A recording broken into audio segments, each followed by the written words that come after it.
Good afternoon and welcome. Announcements. All open sessions of the Board of Trustees are recorded and streamed in real time at www.fuhsd.net. We're going to go ahead and call the meeting to order at 2 p.m. at Fallbrook Union High School District Library, at the Fallbrook Union High School District Library, 2400 South Stagecoach Lane, Fallbrook, California, 92028. Closed session agenda. Expulsion case number 03F2526 and number 05F2526. Opportunity for members of the public to address the board on any item described in this agenda for the closed session. Opportunity will be granted for open sessions. Government Code Section 54954.3. Do we have any public comments? We do not. Thank you. We will now adjourn to closed session.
Hello and welcome.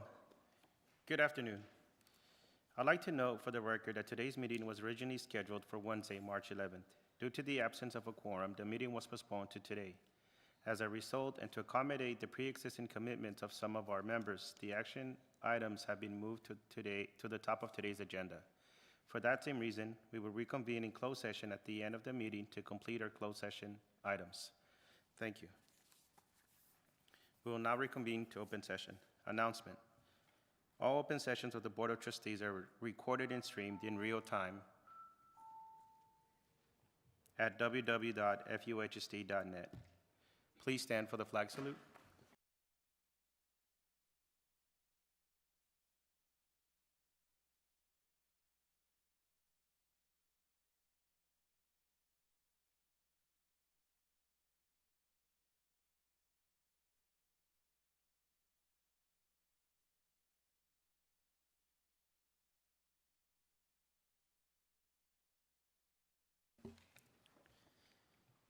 Roll call. Board of Trustees, Oscar Carlampio, President, is here. Eddie Jones, Vice President. Here. Teona Rodarte, Clerk. Here. Paul Christensen, Trustee. Here. And Chris Haskell is absent today. Student Board Representatives, Charlize Polson is not here. Kara Hart is not here. And Emma Fierro is not here. Superintendent, Ilsa Garza Gonzalez. Present. Informal review of governing teams norms. The Board of Trustees approved norms are that we be respectful, be approachable, be open-minded, be communicative with no surprises, be willing to listen, be prepared, and be trustworthy. Report from closed session agenda. Exposure in case number 03F2526 and number 05F2526. We have nothing to report. Oh, sorry, we will be voting on it later today. We'll now adopt the agenda. Can I get a motion, please? I'll move to adopt the agenda for the regular meeting of March 13th, 2026 as presented. Second. Thank you. Moved by Ms. Rodarte, second by Mr. Jones. Any comments or questions? None. Student board reps are not here. Mr. Caralampio votes aye. Mr. Christensen? Aye. Mr. Haskell's not here. Mr. Jones? Aye. And Ms. Rodarte? Aye. Thank you. Agenda items. Thank you. Business services, information items. Second interim financial report, fiscal year 2025-26. Presentation by Brenda Mefford, our CBO.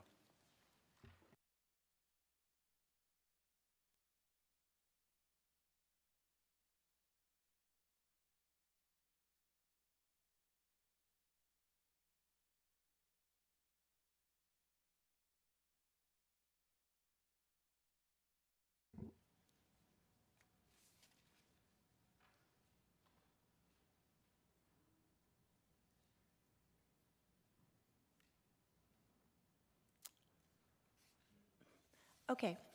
Well, second interim is the budget and actuals as of January 31st, 2026.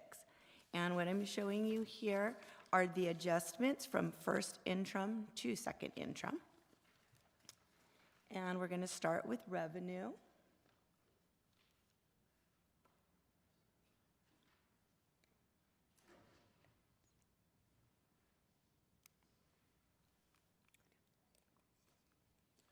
Okay, so our revenues, we had some slight changes here.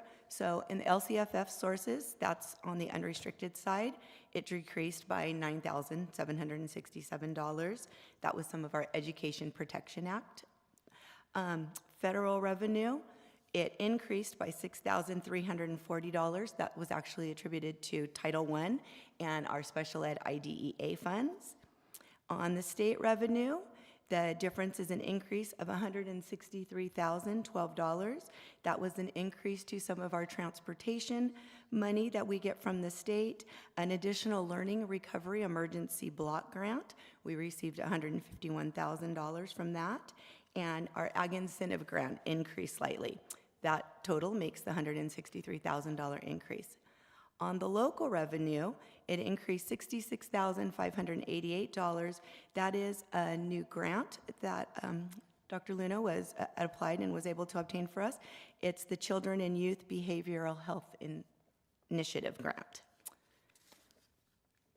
Now, on the expenditures, there's always unrestricted and restricted. And at first and second interim, I don't break that down. I just show you the total net of the combined budget. So wherever we increase anything on the restricted side, if we increase revenue, we also have to increase expenditures. But when we're looking to tighten up our budget, especially now at second interim, because there's only a few months left of the school year, we look where we had some money budgeted for substitutes, where we think we may not need them. We go through and reduce and try to get the budget as tight as possible as we're estimating how we're going to close. So in doing that, I have reduced the certificated salaries, $191,240. The classified salaries, the $83,400. Part of that classified is the student worker, lifeguards, and the people that run the PAC. Since most of the summer, those things are going to be closed due to electrical upgrade, so I was able to reduce that budget. And then on the benefits, because wherever you reduce salaries, you also reduce the statutory benefits, so that's where that decrease. And same with supplies, books and supplies. That one decreased $172,000. The majority of that's on the unrestricted side, and that was custodial and grounds supplies, because at this late date, if they haven't, our purchasing deadlines are upon us in the next couple weeks. So if they haven't spent that money, and then one of them is also the superintendent's grant of the Community Engagement Initiative grant. So we still have that money, but we're not going to be spending, I budget the entire amount, and when we come to the end of the year, if we're not going to spend it, I take it out of the budget, and then I'll put it back in the subsequent year. So those what attribute to that reduction in supplies. And then the increase in professional services of $256,000, that's mostly on the restricted side. So we take some of our restricted funds, and if we get like that new grant that we got, that $151,000 for learning recovery block grant, if I budget on the revenue side, I have to budget on the expenditure side. And so that's what is the reason for that increase. Capital equipment, that increased $136,000. That was increased on the restricted side. And the SELPA, that's that bottom line there, that we decreased $73,000. That's mostly our students that are in the juvenile court schools and our North County Academy. And so we have fewer students in North County Academy at this time than we had budgeted for at first interim, so I was able to reduce that. So yeah, that gives that budget total net increase of $240,189. Now on to our multi-year projection. So, you know, by law, we have to be able to show that we can cover all of our expenditures and have a 3% state mandated reserves in the third year. So we take our beginning balance at 25-26, we add our revenues, we minus our expenditures. That gives us a projected ending balance, and of that projected ending balance, we have to have $35,000 in cash, because that's what supports our revolving cash account, and we have to have our reserves. So that leaves us an unappropriated fund balance of $2.2 million. And then in 26-27, the prior year's projected ending balance becomes that year's beginning balance, same thing, and add the revenues minus the expenditures, take out the reserves. Then we're projecting to end 26-27 with $2.1 million. Into 27-28, we are projecting to end that with $1.8 million. And that is how our budget is going to be certified for second interim. Some of the assumptions that I've put in there. So yes, we will be able to file a positive certification because we still have a positive ending fund balance in our third year. And the COLA assumptions that we're using is 2.41% in 26-27 and 3.06% in 27-28. The ADA had minimal change since first interim. It's still like maybe 2, so it's about the same. And the numbers we're using is 25-26 of 1,856 ADA, 26-27, 1,842, and 27-28, 1,842. That will be certified at the end of March when we actually submit our P2. And MYP does reflect reductions in some of the reductions in force and some of the attrition savings from some retirements and then replacing them with lower cost employees. So in 26-27, this budget reflects a reduction of $1.6 million. And some of that was also some professional development and some contracts that we had with the county that we were going to be able to move over to the restricted side. So that is that's what supports this second interim report. Are there any questions? Looks great, Brenda.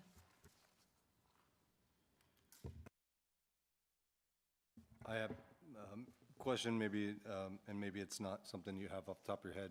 You can get back to me, but I appreciate being able to have a positive 3-year outlook with our reductions. And of the unappropriated fund balance of 2.212867 for 25-26, do you know what is restricted and what is unrestricted in reference to that number? That is the unrestricted side, Fully unrestricted? fully unrestricted. And same for the following years, I'm assuming? Yes, we only show the fund balance of unrestricted because that's the only thing that's unappropriated. Everything else is mandated. And then the numbers on the expenditure side, the reductions for the certified salaries and employee benefits is total of 302,766. I didn't include the classified salaries, but include the 83,400. The positive of 240,189, of that, what is still restricted and unrestricted? I know that's throwing a kind of a random question at you, but. Well, I know on the restricted side, $310,000 of that. So that's on professional services. So we increased $310,000 and then we decreased 100 and something or what to get to 256. So I know for a fact, and I don't know what resources exactly, but I know one of them has to be the 115,000 that's on the Learning Recovery Block Grant. So 310 of that increase is definitely unrestricted. Okay. And then this is maybe stepping too far ahead. This does not include any contract negotiation stuff current, correct? No, thank you very much for asking because that does not. Okay. Because this has to be as of January 31st. So in the disclosure that comes under Human Resources, that's where there's also a multi-year projection in there, which shows the 3rd year after all of the increases, if Okay. they're approved. When do we get that? When will we get that It's report? it'll come up under the superintendent. It's in the packet. In the packet, And it will okay. show. It's not pointed out, but I can point out exactly where it is in there. Because Okay. that's what I have to go back and forth with the county. It's part of the AB 1200 disclosure requirement that we have to show by bargaining unit what the increases are, how they affect each year, and how they affect the multi-year projection. So, and that's why in the order, we had to do the order for under business services. I have to present the second interim as it stands January 31st before we can show any increases. Okay. I think that answered all of it. Thanks, Brenda. Any other comments or questions? None?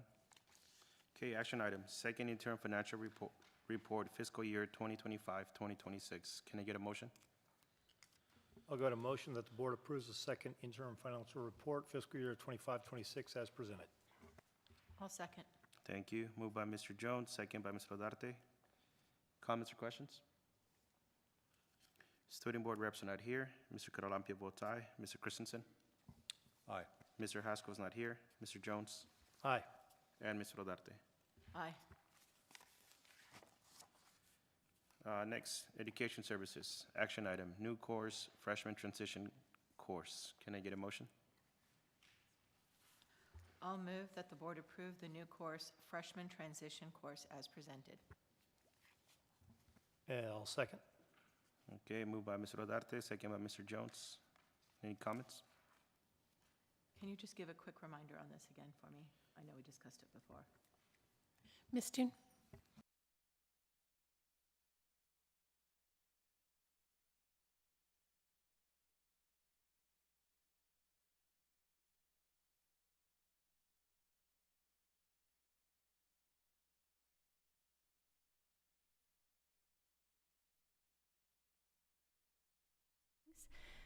We've been looking at data for multiple years, and we know that our 9th and our 10th grade students have higher DNF rates, and the transition for many high schools from middle school, or for us junior high, up to the high school level is kind of a shift for a lot of students to get used to. So because we had the opportunity for the additional space in the trimester, and our master schedule showed that our freshman students needed more elective opportunities, we took that as an opportunity to put a team of teachers together who are already working specifically with SD9 up through the county to look at freshmen and try to improve outcomes for our freshmen coming up into the high school.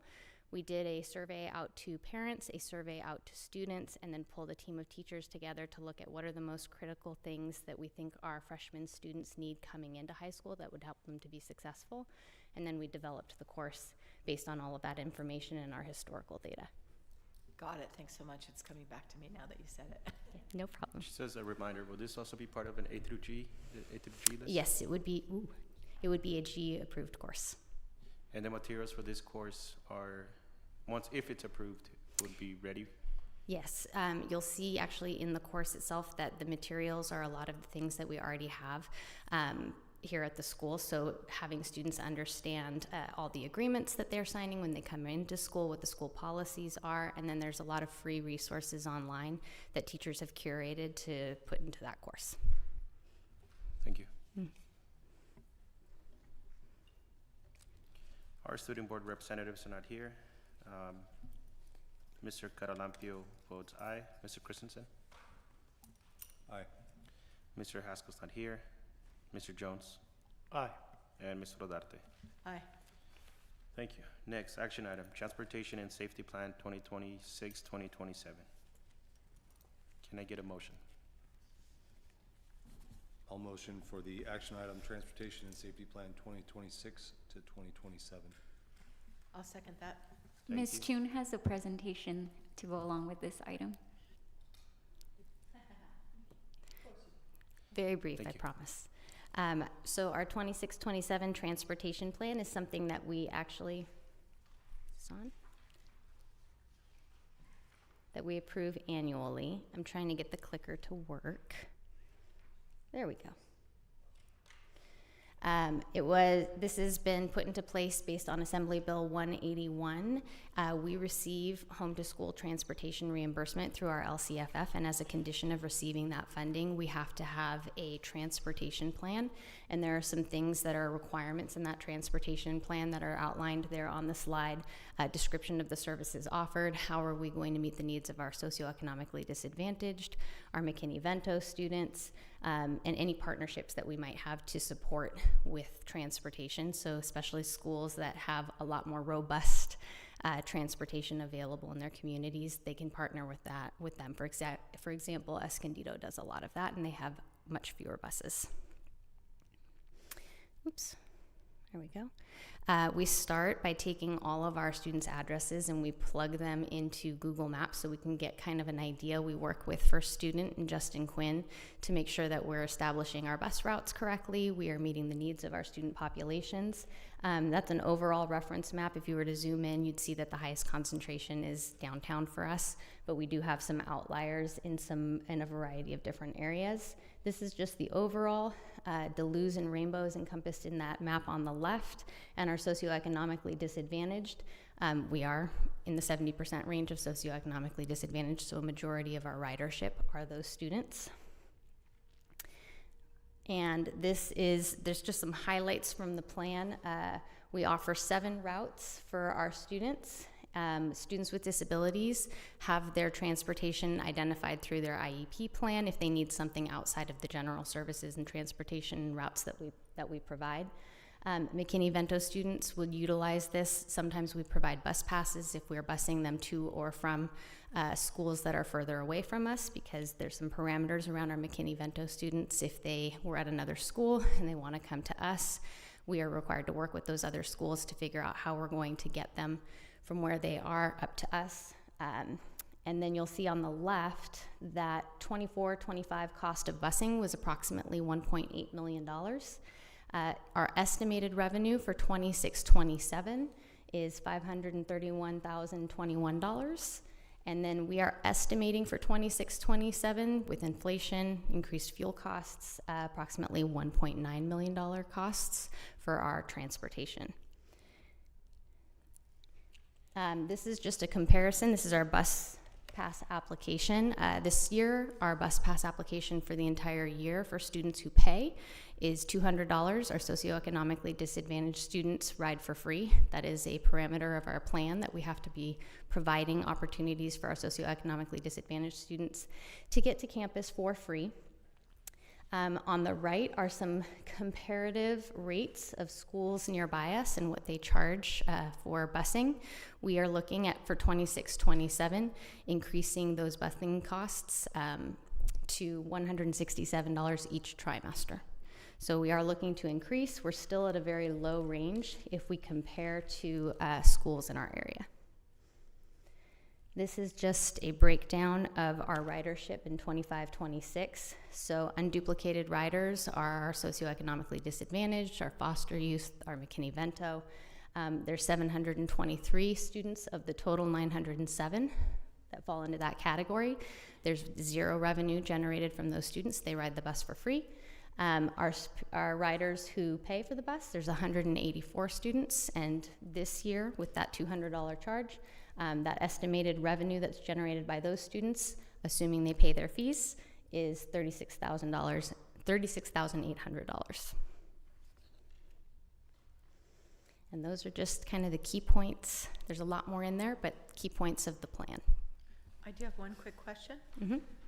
Going back to the description of services page, so if our cost this year was 1.8 million, and then our third year the cost is 1.9, if we're estimating that the revenue is less than a third of that, where do we see that money coming from? That's a very good question.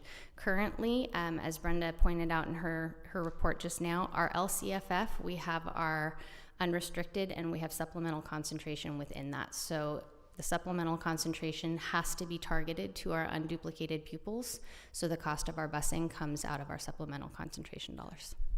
Thank you. I have a question for you. Mm-hmm. I get the transportation, it's not really a cost to us as a school because it's grant funding that's because of our socioeconomic. Increasing from $200 to $500 for the year doesn't seem extreme. Where does that revenue come straight back into transportation for maintenance, supplies, things like that, incidentals, or is that revenue isolated to say we can use that to support sporting events and busing students for sports? That's an excellent question, and I'll let Brenda join in if at any point, but I know that when our parents are paying those fees, it goes to our ASB account. From our ASB account, Any transportation funds that are paid from students go back to, it's abated back to the expense line. So it's not seen as a source of revenue, it's accounted for to decrease the expenditure. So it goes right back into the same line that pays the transportation. So the 1.9 estimated is technically $531,000 more, but we're offsetting it. Is that what are you saying? No, that's the 539, that is what you'll see on state revenue. So that comes in as a revenue. That's the money that the state gives us. So that is seen on the unrestricted state line that I show on revenue. When the parents pay for a bus pass, that is what just decreases the expenditure. So you won't see their payments as revenue, but the money from the state, the 539, that is posted as revenue. There's two different revenue sources. So that revenue, I think you said 531, or I guess it's estimated 531. That revenue is unrestricted, but we don't use that for, like, isolating it for using the buses, transportation for sporting events specific. No, it just falls into general fund, regular revenue. Okay. Next question, looking at the map, we cover a pretty significant area. Now, as just as like a business operation, looking at the map and I see like socioeconomic, downtown is a big influence. Deleuze and Rainbow, going out to like like the Bonzal, Lake Rancho Viejo area. I understand like the denser population and higher kid population. Looking at the map, I'm seeing like Vista, San Marcos, Oceanside. I even understand the Camp Pendleton, but you're looking at Arrowwood, golf course, the backside of the base. A lot of those areas are closer to other schools and bypassing significant other schools for our own transportation.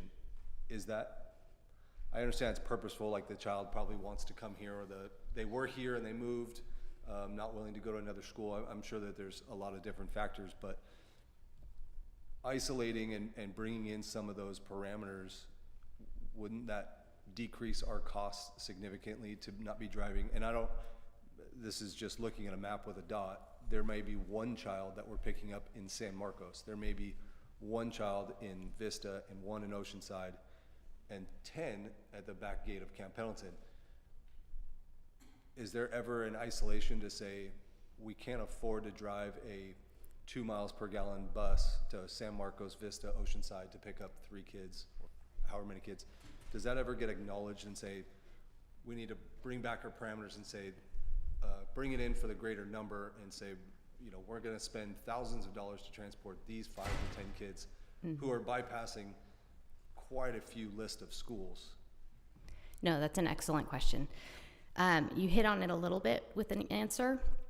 We do have some students who are on inter-district transfers. So even though we have students who are out in that area and we look at our student population in general so that we can get an idea of those high concentration areas, it doesn't necessarily mean that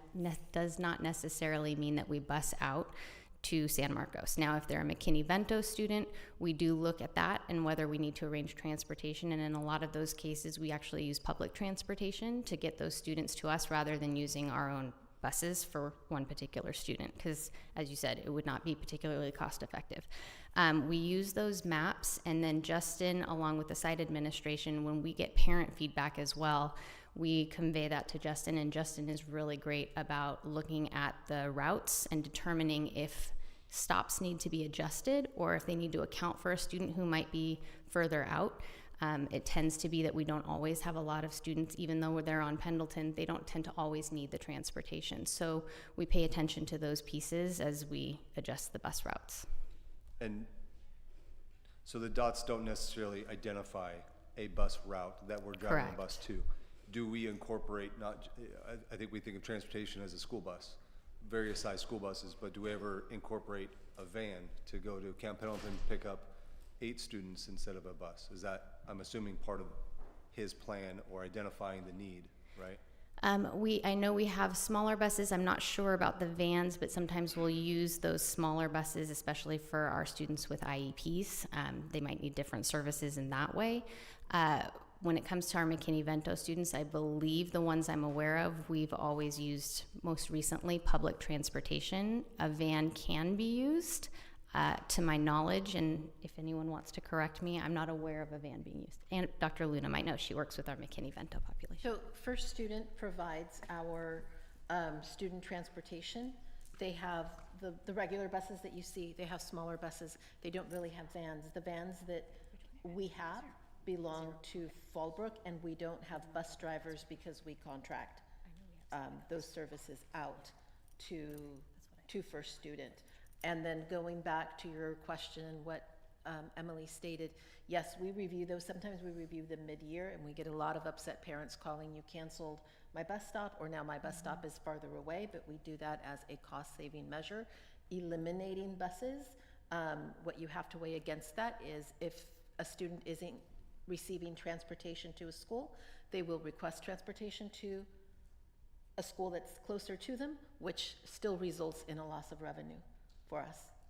Yeah, I just, that revenue offset by the cost of transport, the student is also sitting in a bus for 45 minutes to get to school or to return home from school. I don't want to lose a student, but at the same time, it doesn't seem optimal to, and again, the blue dots don't necessarily represent a bus transport, which also helps clarify. I'd be curious how many of our students are getting a bus transportation, not public, but transport from our first transport to be picked up on the blue dots. I'd be curious because it seems counterintuitive to spend that much money to lose the revenue when they can go to a school closer and maybe have a better service because they're not in a school bus for 45 minutes to get to school. Also, a good question, and Dr. Luna is here to confirm. I wanted to make sure I was not inaccurate in what I was stating, but we do not have buses that go to those far outliers. A lot of those are public transportation passes, and she confirmed that we're not using a van for any of those McKinney-Vento students at this point in time. Yeah, thank you. I'm not trying to open up a can of worms. I'm just curious because I'm seeing blue dots all over and it doesn't seem very operationally sound, but it makes sense as you clarify more, so. And if I can add, with McKinney-Vento, we had situations where kiddos somewhere else, it becomes a two-district cost, so we don't actually have hold the burden of paying for all of it.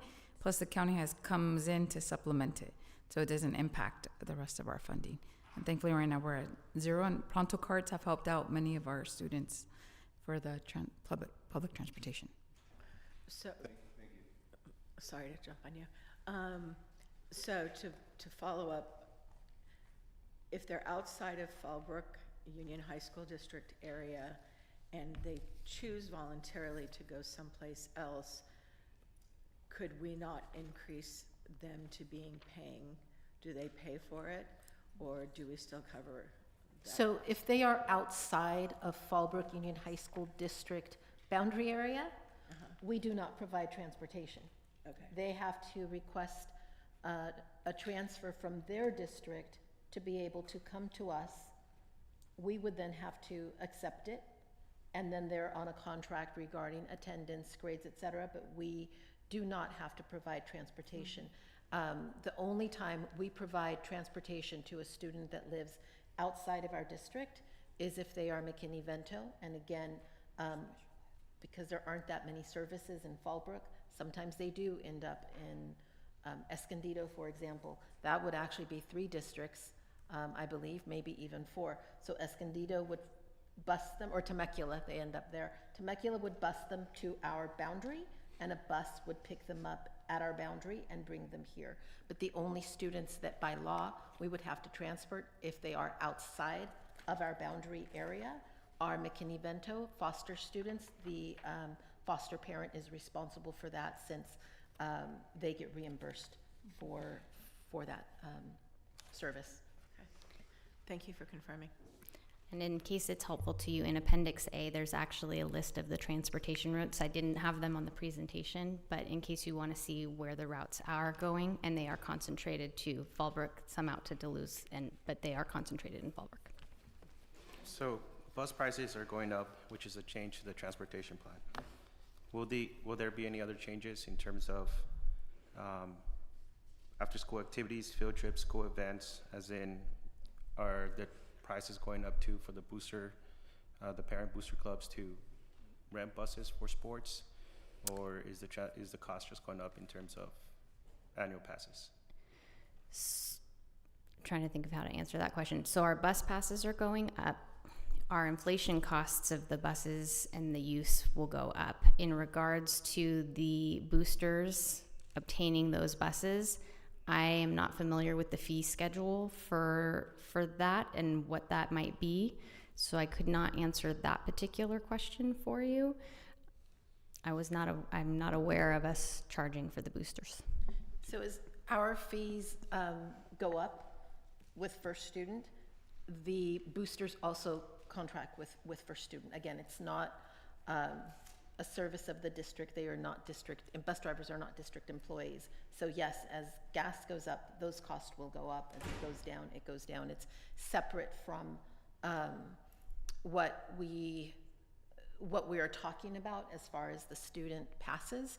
One of the changes we have discussed is that we have a lot of students that stay at school waiting for the late bus, but they're only loitering. So for those students that are taking advantage of a free bus pass and I'll stay and loiter, we're looking at ways that we can tighten up on that so that they're not abusing the bus pass. If they're not here for sports or they're not here for our assets program, they have to get on the bus that is taking them right after school, because what we're finding is sometimes buses have to run twice because the number of students that are waiting for that late bus. So we really want that bus to be for the students that are actually here on school business.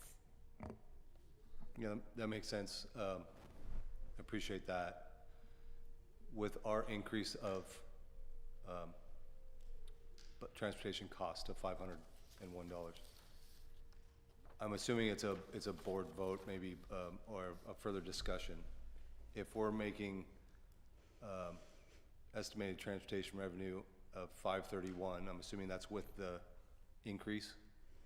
The 531 is the revenue that we receive from the state per our LCFF, and Okay. then this, 36. And that's not with the increase to 501.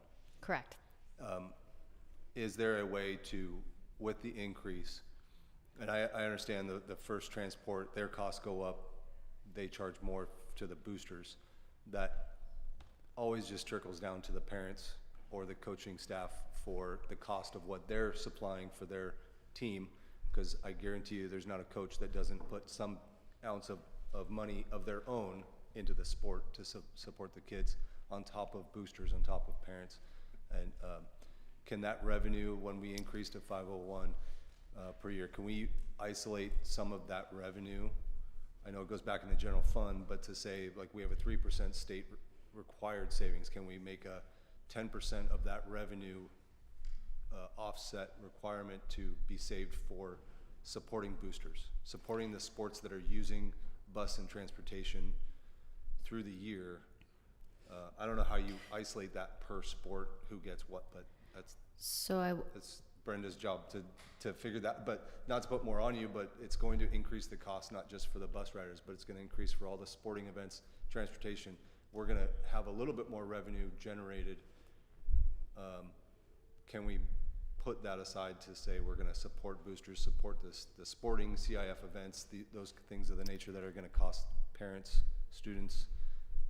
I want to only clarify one aspect, and I think it's the booster piece that's throwing me off in terms of them contracting directly with First Student. Part of our budget is for athletics, and we pay, to be honest, I'm not even aware of the boosters contracting directly, but we have we pay for pretty much all of the busing for athletics through the supplemental concentration dollars. Okay, maybe that's just opening up more discussion, and I could talk more about it later, but that clarifies some of it for sure, and we can get maybe down to more details later on. I'm assuming that it would also include like choir going somewhere or a band going somewhere, those other extracurricular activities as well. Correct. All of our busing costs right now currently come out of either supplemental concentration, or if we have those other restricted funds or those state revenues that are targeted specifically to things like arts block, then we would fund the buses coming out of those funding sources. Thank you. Yeah. Yes, as far as boosters, if they were to charter a bus or anything with First Student, they do that directly with First Student. The district has no involvement.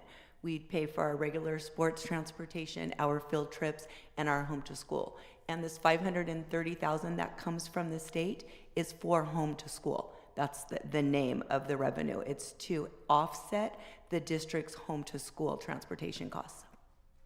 So if I heard that right, we're paying for sports, choir, every activity that's happening through school, sporting or extracurricular activities. We're supplying the buses, we're paying for the buses. If the boosters were to go through First Transport and rent something, it would be for a supplemental tournament, non-school related function. Band is going up to they're going up for a competition or ROTC. They're gonna utilize, if they needed, the busing system, and they'd be supporting that themselves outside of the school process. That clarifies, I think, everything for me. Thank you. Thank you. Okay, any other questions? None? All right, so it's moved by Mr. Christensen, second by Ms. Rodarte. Student board reps are not here. Mr. Caralampio votes aye. Mr. Christensen? Aye. Mr. Haskell's not here. Mr. Jones? Aye. And Ms. Rodarte. Aye. Thank you. Next, student services. Action items, student discipline cases, approve expulsions number 03 F2526 and number 05 F2526. I'll move that the board approve student discipline cases to approve expulsions number 03 F2526 and number 05 F2526 as presented. Is that a typo? Or is that correct? Oh, thank you. Okay. And I'll second. Okay, moved by Ms. Rodarte, second by Mr. Jones. We cannot discuss it in open public. Mr. Caralampio votes aye. Mr. Christensen? Aye. Mr. Haskell's not here. Mr. Jones? Aye. And Ms. Rodarte. Aye. Next, Superintendent, Human Resources. Information item, revised, new, and deleted board policies, administrative regulations, and exhibits. Yes, the revised new and deleted board policies and administrative regulations are being presented as an information item for a first reading and will return as an action item at the next board meeting. Ongoing reviews and updates are necessary with board policies and administrative regulations. This review enables the district to ensure the policies, regulations, exhibits, and bylaws conform to state and federal law. The district also compares its policies, regulations, exhibits, and bylaws with CSBA recommendations. Additionally, the review serves as a reminder to the governance team and staff of the operational principles and implementation guidelines for the district. The revisions allow the district to make the necessary, this went up too high, to make the necessary updates with board policies and administrative regulations. This enables the district to ensure the policies, regulations, exhibits, and bylaws conform to state and federal law. The district also compares its policies, regulations, exhibits, and bylaws with CSBA recommendations. Additionally, this serves as a reminder, I'm having trouble with this computer. This serves as the reminder to the governance team and staff of the operational principles and implementation guidelines for the district. These revisions are in alignment with CSBA's suggested language and numbering system. The revisions will appear as a strike-through for deletions and in green highlight for additions. There are no financial implications at this time associated with the agenda item. Implementation of these proposed revisions should support district efforts to help students attain the goals identified in the LCAP. The revised, new, and deleted board policies, administrative regulations, and exhibits presented are informational items for the first reading and will be placed on the next agenda for action.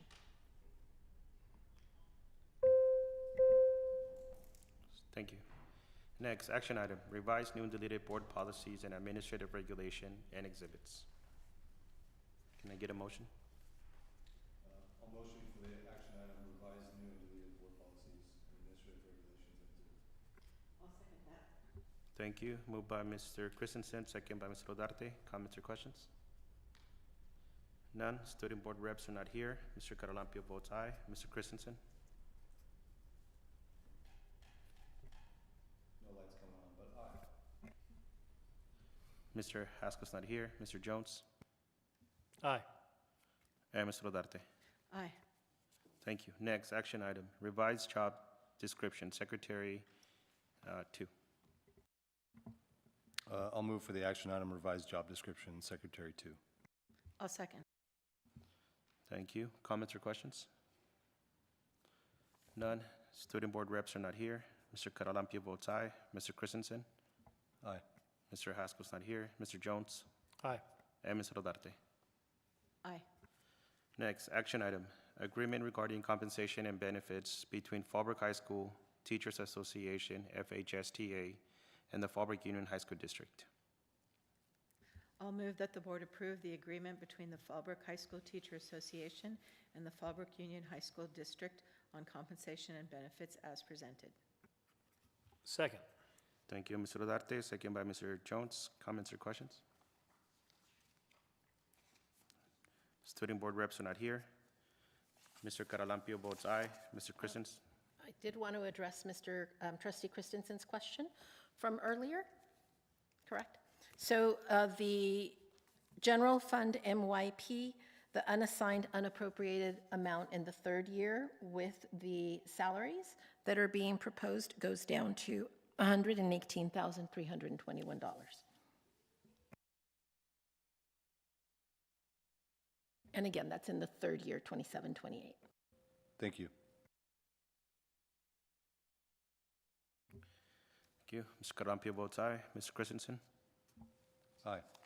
Mr. Haskell's not here. Mr. Jones? Aye. And Ms. Rodarte. Aye. Next, action item, agreement regarding compensation, salary, and benefits between Fallbrook Union High School District and the Service Employee International Union, SEIU, Local 221. I move that the board approve the compensation, salary, and benefits between Fallbrook Union High School District honoring the Me Too contract clause with the Service Employee International Union, SEIU, Local 221, as presented. I'll second. Moved by Ms. Rodarte, second by Mr. Jones. Comments or questions? None. Student board reps are not here. Mr. Caralampio votes aye. Mr. Christensen? Aye. Mr. Haskell is not here. Mr. Jones? Aye. And Ms. Rodarte. Aye. Next, action item, agreement regarding compensation and benefits between Fallbrook Union High School District and the unrepresented employees, classified management, certificate in management, and confidential employees. I move that the board approve the agreement regarding compensation and benefits between FUHSD and the unrepresented employees as presented. I'll second. Moved by Mr. Jones, second by Ms. Rodarte. Comments or questions? Yes, I'd like to point out that, as a reminder, the superintendent and the chief business officer are not included in the salary increase. We are not in the category of unrepresented management. We are contractual employees. Thank you. Student board reps are not here. Mr. Caralampio votes aye. Mr. Christensen? Aye. Mr. Haskell's not here. Mr. Jones? Aye. And Ms. Rodarte. Aye. Awesome.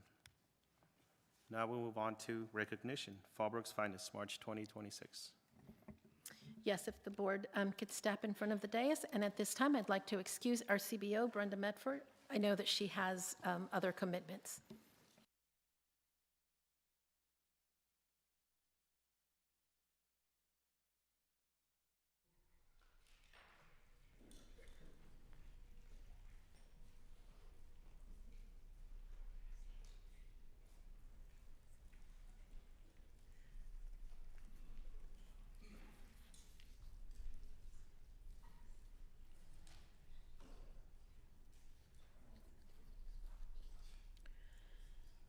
So we're going to start off with our Fallbrook's Finest recognition, starting with Fallbrook's Finest student. We are proud to recognize Gunnar Weisner. Gunnar, I know that you're in the audience. If you could please step forward for his outstanding performance at the Sub-Regional Rotary Speech Contest held on March 4th at the Encinitas Rotary Club.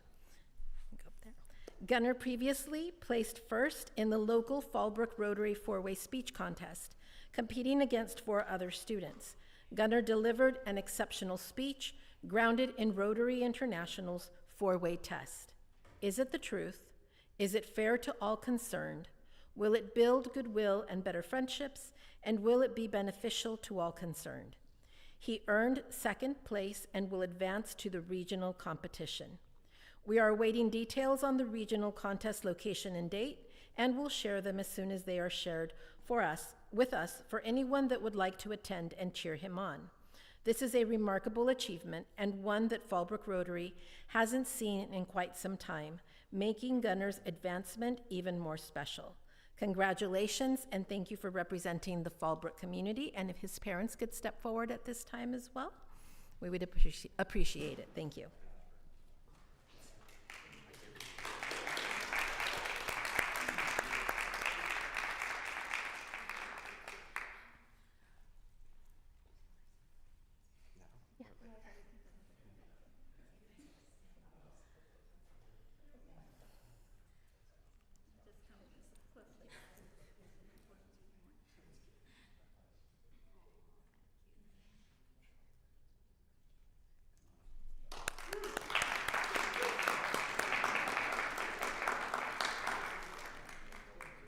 Congratulations. Congratulations, Gunnar. Next, we have Fallbrook's Finest Department. If I have any bilingual professionals in the audience, if you could please step forward. Things got a little bit discombobulated, so I don't have my list of names that I had on Wednesday. But it is a true honor to recognize our bilingual professionals as this month's Fallbrook's Finest. They are an essential part of our school community and play a vital role in our students' success every single day. During LPAC testing, their dedication was extraordinary. They showed up each day to administer the speaking portion, an intensive task requiring focus, patience, and a tremendous amount of energy. Even through long testing sessions, they brought positivity, encouragement, and genuine care. Because of their support, our students felt confident and prepared. Their impact in the classroom is equally powerful. Our language learners rely on them for clarity, connection, and academic support. They help students access rigorous content, build confidence, and navigate moments that can otherwise feel overwhelming. Many of our students' achievements are possible because of their steady presence and heartfelt commitment. Always flexible, always student-centered, this team steps up in wherever needed, without hesitation. We are deeply grateful for their professionalism, compassion, and unwavering dedication. Our bilingual paraprofessionals truly make a difference every day. And with us today, I believe, are Ashley Arzate. No, she's not a bilingual aide. Lydia Gutierrez? Lydia? Nope. Okay, I'm just going to go down the list then because I think this one is not updated either. Giovanna Martinez? Okay. Jasmine Ayala? Nope. Lydia Gutierrez? Nope. Rohel Marchan? And Aislinn Yura Morales? Viviana Flores? Maria Martinez? Dea Hurtado? The one that's crossed off. Tessie Rosales? No. And your name? Ashley Arzate Hernandez. All right, thank you. Congratulations.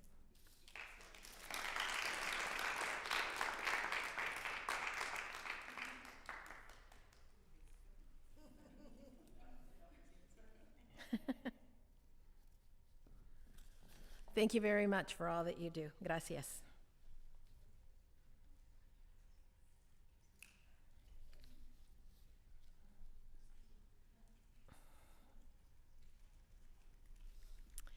And finally, Fallbrook's Finest Community Partner, Maya Shropshire.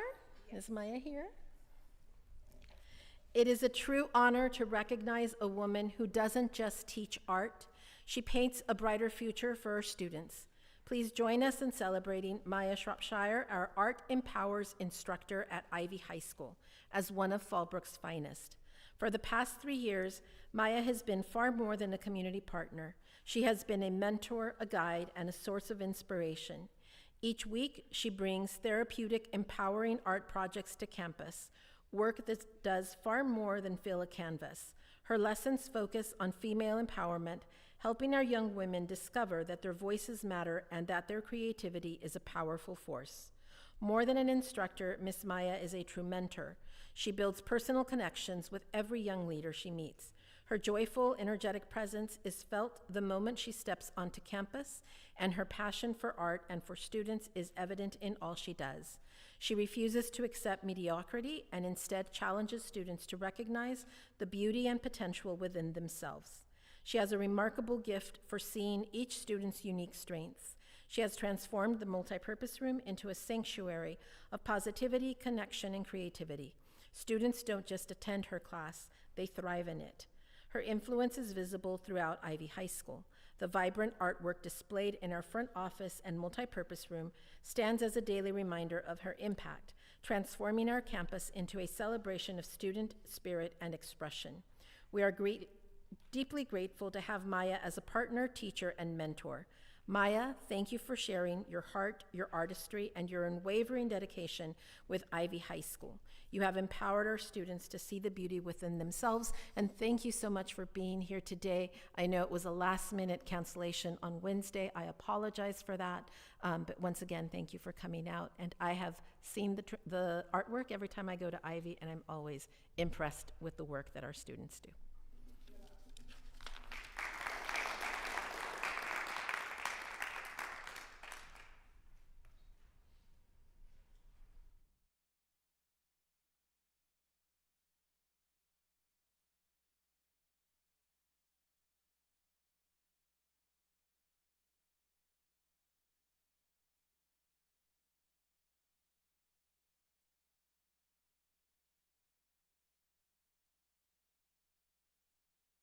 Before we go on, can I just make a quick comment about Gunnar? I had the pleasure of watching him give his speech at the local Rotary Club here in Fallbrook, and he got up there, and it was like somebody who has studied public speaking for a decade. He was just so incredibly confident and knew his subject matter and knew how to read the audience, and so he's going to do very well.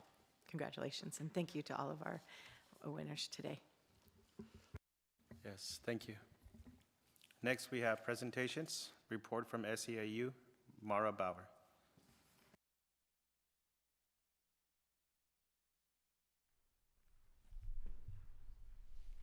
I'm a little taller. Great. Thank you, board, for being here today. We really appreciate everything you've talked about so far, especially the wages and benefits increase. I think it comes as no surprise to anyone that there's been a few stressful months here with the insurance prices taking effect January 1st and none of our wages and benefits increases coming to help out during that time. So I will be able to send out a very happy email to our members later today. I know next month you will have on your agenda the rest of the negotiations things that we came to an agreement on. We're really happy with so many of the things that we were able to bargain with the district about. We have some really important language coming in about protecting our para positions, about agency usage to protect our para positions, some really awesome language about uniforms, so you'll be able to recognize more of our staff on campus and see them when they're out doing their jobs and hard work. Also some ways to elevate education with our classified staff. Professional growth credits, stipends for bachelor's and master's, so please take a good look at those. We're really proud of the work that we were able to do with the district. I'd also like to shout out Pam Kane. She is in the thick of FAFSA college applications, the scholarships and awards ceremony that she has coming up. I know some of you get to go to that every year. It's a really big deal for our students, and she just works tirelessly year-round to keep those programs going. And because she's down in her office so much, we don't get to see her a lot, but she is amazing. If you have the chance to stop by and ask any questions, especially I know some of you have kids who are here who are going to be going through that college application process soon, she is an amazing resource. We also would like to recognize Kurt Deos and Sarah Call, who have recently moved into Para 2 positions. They were previously Para 1 and campus supervisor. We're really happy that they were able to make the transition over, and so far so good. It's been exciting to see them working with a new group of students. We really enjoy being able to see our classified staff grow and learn and continue to invest in our community here. But please let me know if you have any questions. Otherwise, we'll be looking forward to the board meeting next month as well. Well, I just want to Thank you, and I'm glad things have worked out so well. That makes me very, very happy. And do you by chance remember the date of the awards ceremony that Pam is working on? It's going to be in May, and Okay. I know it's already on the calendar for the school. Okay, I'll double check that. And I may have already placed it on all of your calendars as Okay, well. got it. Yes. So, but thank you for everything that you do. Thank Just you. A big thank you to the classified staff. You do some really amazing work with the kids, and the school wouldn't be able to be function without you. So, muchísimas gracias por todo. Thank you for everything. Thank you. We enjoy being part of the community. Next, we have Winter Sports Recap. Mr. Pat Walker, Athletic Director.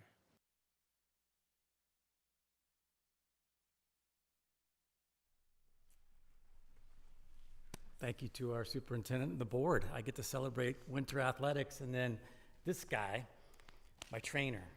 This is Sean Carbajal. He has been with us for about 5 months now. He was a late hire where North County was searching for for trainers.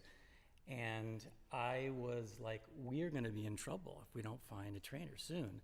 And so I knew that San Pasqual, San Marcos, Del Norte, they were all trying to find trainers late. And I watched Ed join every day, and he popped up. And I called him immediately, and I knew it, like, this is my guy, just by our conversation on the phone, really grounded. So we are super blessed to have him. He is sincere with the kids, cares deeply.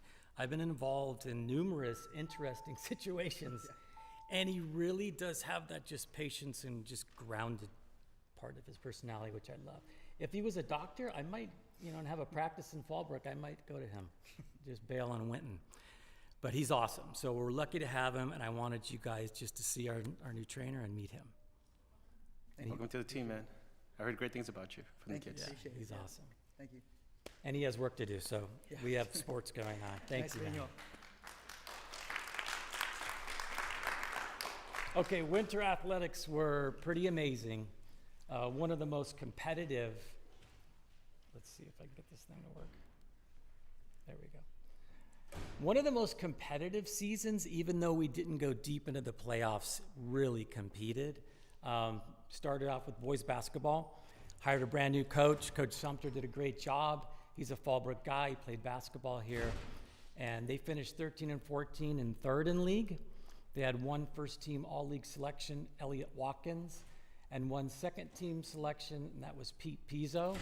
They lost in the first round of the D3 playoffs, and they had a great team GPA of 3.20. So they just did a great job.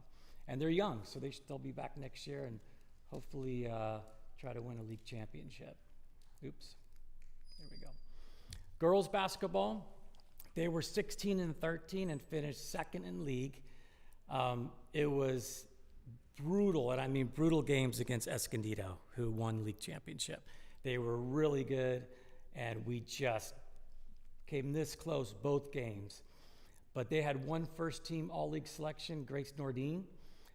Grace Nordine is a junior, and honestly, she's pushing several CIF records. She will be very interesting to watch next year and see what she does. And they had one second-team all-league selection, that was Emery Pizzo.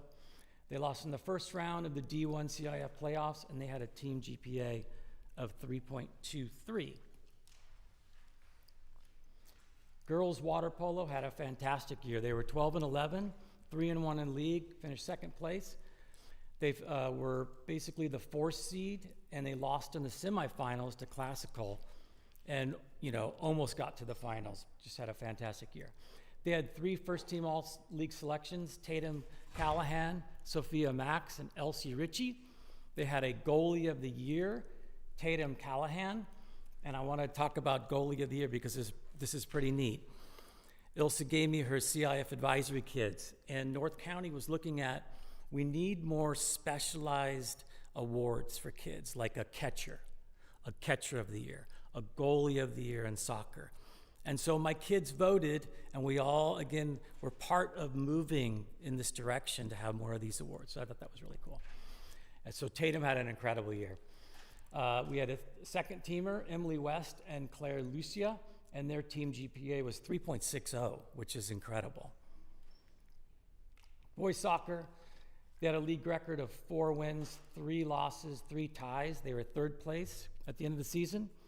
They allowed only 0.5 goals per game. They had 2 first-team All-League selections and 3 second-team All-League selections, and they were eliminated in the first round of the playoffs with penalty kicks. Very young and incredibly talented team, so it's going to be really fun to see what they do next year. And their team GPA was 3.20. Girls soccer, they had an overall record of 11-6-3. They finished in second with a record of 7-1-2 in league. They had 3 first-team All-League selections, 4 second-team All-League selections, and their team GPA was 3.16. They're even younger than the boys. They had 3 starting freshmen that are really talented. So they'll be fun to watch next year. Wrestling, we were in big transition, so I'm proud of the way that this program came together with a new coach. There was tremendous growth. They added 11 new wrestlers. In the Pete Gitlin Memorial Tournament, Curtis Johnson placed first at 106 pounds, and Caden Antillon placed second. The program had 12 CIF qualifiers and 6 Masters qualifiers. We had 2 female wrestlers that put in tremendous effort. They competed all season, Daisy Cruz and Caleb Bano, where hopefully that's just going to keep growing also. And they had a team GPA of 2.81. This was the coolest thing that I'm really excited about. I had 10 girls go to our Women in Sports conference, and it was amazing at Sage Creek High School. And so they had breakout rooms. The girls learned so much, our girls. It was fun to see them asking some big questions. And so this is something that's growing in North County, and I was blown away. I talked to the commissioner afterwards, and it's the best North County event that I've gone to. And so that's just going to keep growing also. So that's it. Thank you very much. Great reporting, as usual. And I'm personally connected because my daughter was on the water polo team and swim team. But 2 of my grandsons are wrestlers and have already decided that they've gotten scholarships to Stanford University, even though they're 12 and 11. Awesome. Awesome. Yeah. Fallbrook is long history of tradition of sports. Those records don't really show the overall challenges of what they've done for their season. I went to numerous basketball, numerous soccer. Their records could have been flipped 100%. 8 games in the win category. They fought and fought. And every game I watched was tremendous to see them fighting, and some things went their way, some things didn't. But their overall record could have changed significantly. But every game that I watched, they didn't get blown out. Every game was close. Every game was a battle. They always came down to the end and really fought. And sometimes they won, sometimes they didn't. But every team was out there scrapping. And it kind of goes back to, even for me when I was in high school, the coaching staff. They're giving them the drive, the motivation. They give them all the direction in practice, and then it all comes together in a game. But watching the coaches kind of hold their composure through the games and let the kids learn and experience, because a lot of the teams are young. I give kudos to the coaches for setting that up, athletics director as well, of giving that direction to the coaches. But a lot of these teams are just battling, and it could have gone a much more winning category versus their records just don't show the fight that they had in them. So I got a great compliment because it was like that. This winter was amazing, and it could have been flopped, and we could have been a number 1 seed in some of these. But some of these ADs that I've known forever, they're like, you guys are always relentless. And that was a perfect word. And we are. Like, it's just, we compete, and that's a beautiful thing. I know, at least for basketball and for soccer, both of their first round losses were unexpected. And, you know, I think the team was upset about that, but they did fight, and hopefully next year they take those experiences and go, we're not going to lose first round. 100%. Sometimes it's good to be the underdog and have a little more fight in you, but you know, I think they were all disappointed in that first round, but they definitely, in my opinion, should have gone a lot further. and Yeah. had much better records in general, just the way they fight. So relentless is a great word. I want to give props real quick to Justin, because I know the transportation questions came up. We are fortunate compared to a lot of districts with busing. And again, we do our very best to obviously take care of our kids during the week, but moving to, we can't bus on a Saturday, and then me working with Justin, he'll be like, hey, how many kids are gonna go on this trip? Could I do a small bus? He really is good about working with us and communication. Every day I talk to him, and he's just a really solid leader there. And then the booster piece, when we have those teams going to a CIF championship, or for baseball, when we went to the state, and the boosters, you know, they want the kids long bus ride, maybe to have something fancy. Justin is like, I will negotiate for you. I will get the best, deal possible. So he's really great. Yeah, just to give him some props. Yeah.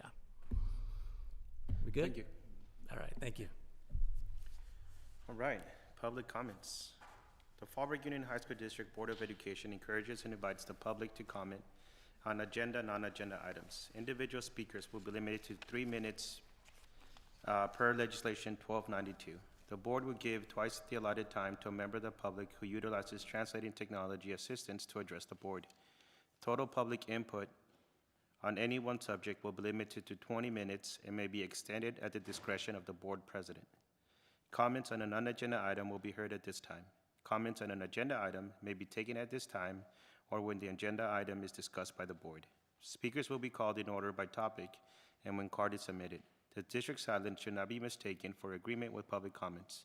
Rather, the board remains silent to comply with California law, avoid legal entanglements, and or to protect the privacy of those involved. Do we have any public comments? We do.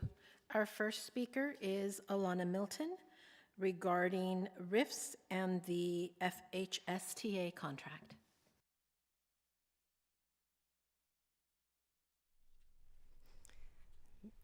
Okay. Good afternoon. Oh my goodness. Thank you for being here today. I just wanted to mention that we talk a lot about attendance as teachers. And as you know, ADA is really important for our district budget. It's really important for teachers to be present so our students know they are valued and help them increase their ADA, but also to ensure that they're getting the best education possible. It's also really important for school board members to attend our meetings so that our school district can continue to move forward. So thank you for your attendance here today. When you are absent, you are missed, and I just want you guys to know that. I am here today to also thank your support in getting a fair contract for our employees. Putting money both on the salary schedule and the benefits will help our members deal with the increasing cost of living in California. I've been reflecting on the process and the impact it has had on our members. We need to get better at finalizing the contract earlier in the school year because it's really unacceptable for our employees to work 2/3 of the school year without a contract. I would also like to address the 2 active RIFs in our district, one in social studies and one in science. Both of these teachers have families that depend on their paychecks and their benefits. These are teachers who have dedicated their time to our students and have worked to make FHS better. Not knowing if they have a full-time position in the fall is unsettling and upsetting. In the social studies department, we've had 2 teachers transfer to other schools in our district in the last year. We hired only 1 to fill their 2 positions. Now we've told this new teacher that we only have a half part-time for him next year. Over this school year, the social studies department has consistently had class averages of at least 30 students per class. Classes will only grow bigger without rescinding this pink slip. This trimester alone, the social studies department was told we needed a 5/5 position, which is an extra section that's not already scheduled in our schedule. This means there is not enough room in our schedules to fit all of the students who are needing our classes. This counteracts the justification that the social studies classes are too small, and therefore we need to cut half a position next year. This trimester, the science department also had a teacher transferred to OASIS. So the next year, the science department will not only be down 1 full teacher, plus another one that is currently pink slipped. If the pink slip is not rescinded, the science department will be down 2 full-time teachers for next school year. Many science classes have a cap of 32 students per section due to safety during labs. With both of these teachers still on campus last trimester, the science department averaged 32 students per class. Without one of them, much less both of them, the average size of a science class would have been well over the safe level for lab classes. Again, this disproves the idea that science classes are too small and we need to lay off a teacher due to class sizes. I know we say pink slips are not personal and that they are done for budgetary purposes. However, it feels personal when you are pink slipped. It feels like you are not valid. It lowers the morale on campus because we all feel the effects of potentially losing great teachers. With the passage of the freshman transition course today, I'm hoping that the risk will be rescinded quickly. And if that course is not enough to help, I encourage the board to reevaluate the class sizes and look at the actual need. I'm always available via email or phone if you ever have any questions, and thank you for your time and your continued support of our teachers.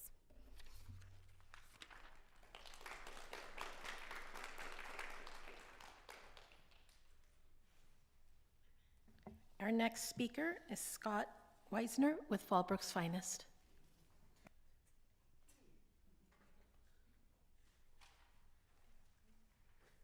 Hey there, guys. I'm Gunner's dad. It's very nice to see you all. I appreciate your response. I really honestly wish there was a video. I've never seen a video of him speaking. Yeah, I know, right? So I just wanted to thank you guys for the award, and I'm going to go ahead and cede my remaining time to Dan Nielsen.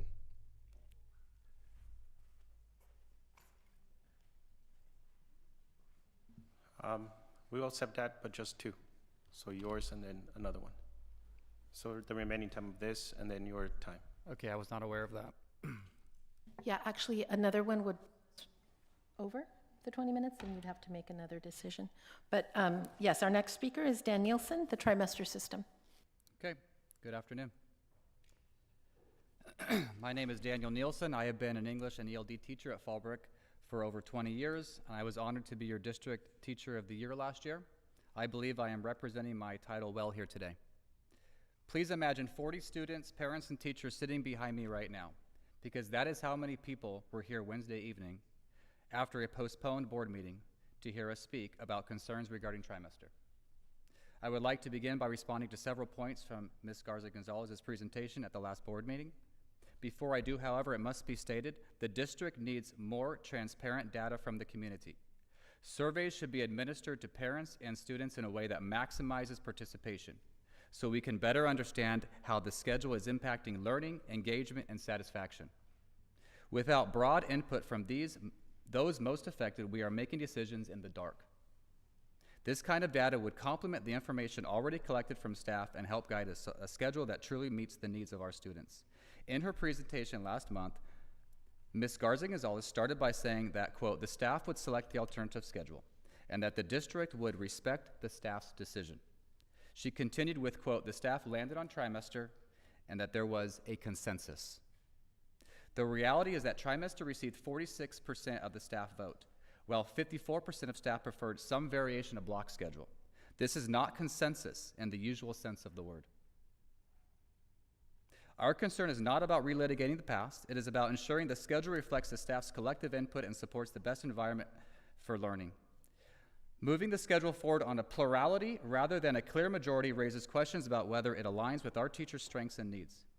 Ms. Garza-Gonzalez also stated a goal of the alternative schedule was to give students broader access to courses. Fallbrook now offers 15 new elective courses. That's great. The problem is access to those electives is extremely limited. Because of the way trimester works with our master schedule, very little flexibility exists, and many of those electives are either filled or don't fit within a student's schedule. So while the number of electives has increased, the ability of students to access courses that they want remains limited.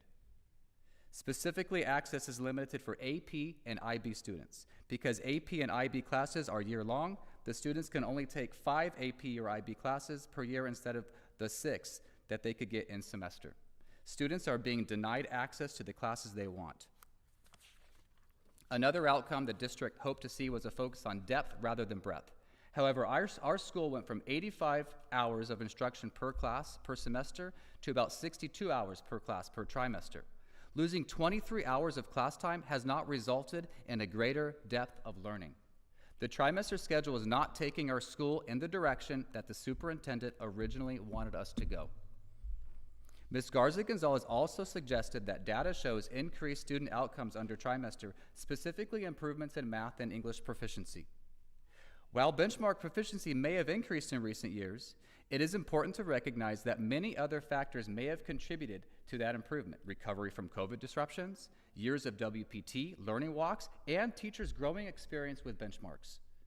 This raises an important question.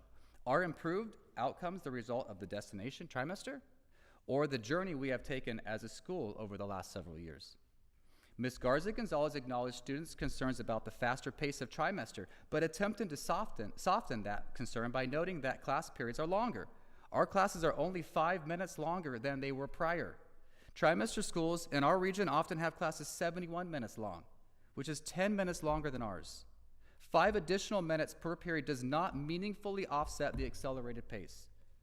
Another point raised involved teacher-student connections. Ms. Garza Gonzalez suggested that student surveys showed improved connections. However, only 9th and 11th graders took the Healthy Kids survey, and they have no basis for comparing connections under semester versus trimester. And the only question on the student survey that addresses teacher connection refers to connection with WPT teacher. When teachers say there is a lack of connection, they are not thinking about WPT.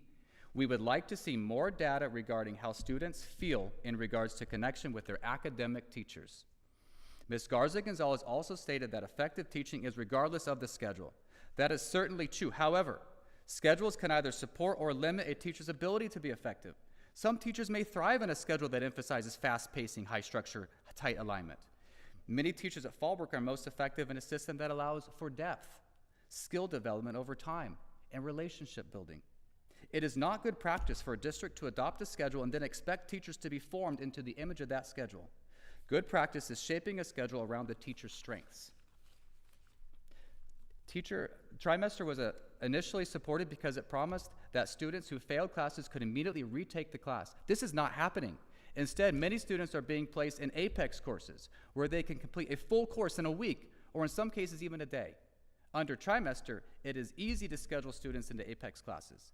It is far more difficult to rearrange their schedule and make them actually retake the class.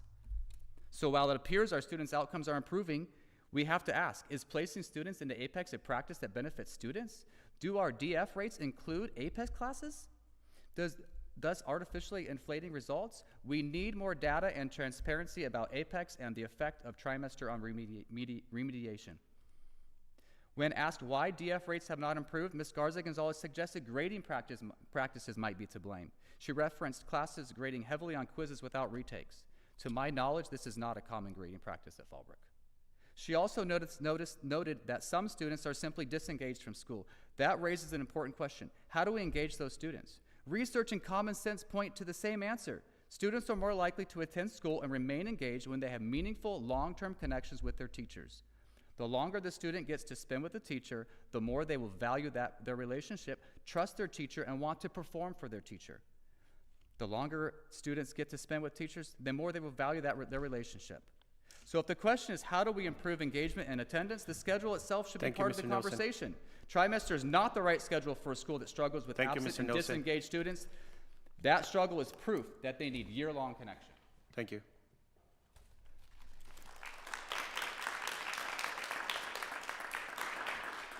Maura Bauer, trimester. I was planning to cede my time to Dan, but I think he's spoken well. Do I not get more time? No, just your time and then one more. That's it. So to clarify, you're not speaking, Ms. Bauer? I'm not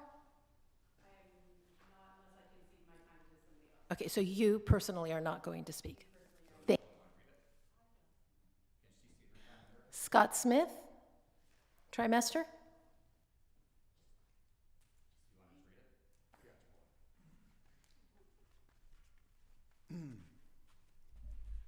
Thank you very much for your time.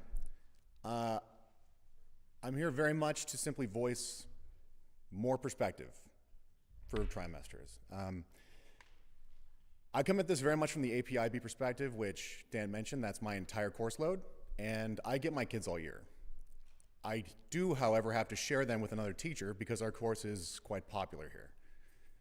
We've aggregated our data, specifically for the AP language course, and our data shows that the students who actually maintain the same teacher all year, of which is about, 40%? 30%? They score the highest on the AP test. Furthermore, those kids are split evenly between the two of us.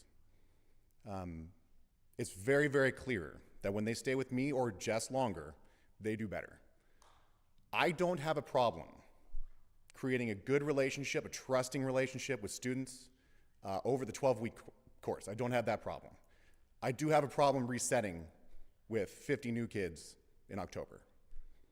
Not that I can't do it, it's just hamstringing our ability to really disseminate information and to expect the rigor that we've built in for 12 weeks. To have a student come in last Monday and on Wednesday say you'll be writing an in-class essay today is a difficult ask from someone they've never met. I have a daughter coming here next year. I am excited about it, mostly because of the people behind me. I trust them. And I know that they will do absolutely everything they can to serve my kid. That's why she's coming here. I would be remiss if I didn't tell you that I'm nervous. I'm nervous about her taking 2 trimesters of English and math. I'm nervous about those teachers having to feel like they have to condense and cut, because I think she's owed 2 full semesters of that particular course. And I don't want her to think that she's got everything and she's prepared for as much as possible when something might come up in 4 years. She's like, I've never been a part of that. It's kind of like taking a first aid course and having to condense it into, what are we going to cut? It's like, well, we're not going to cover puncture wounds or burns. We're not going to cover how to operate an AED, but we are going to get chest compressions and rescue breathing, right? It's like you're going to lose some things just by design. And that's what our department has had to do. We've had to lose just by design. The AP courses have remained accelerated because we get all 3. And again, like I said, I'm concerned about my kid not getting everything she needs. Thank you very much for your time.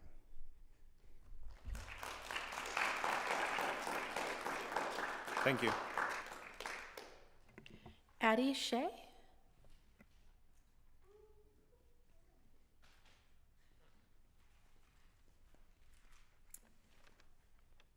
Good afternoon. I'm Addie Shea. I'm a current junior and student athlete here at Fallbrook High School. I transferred to Fallbrook after my freshman year to start my sophomore year here. I wasn't really expecting to talk, but I hate the trimester system.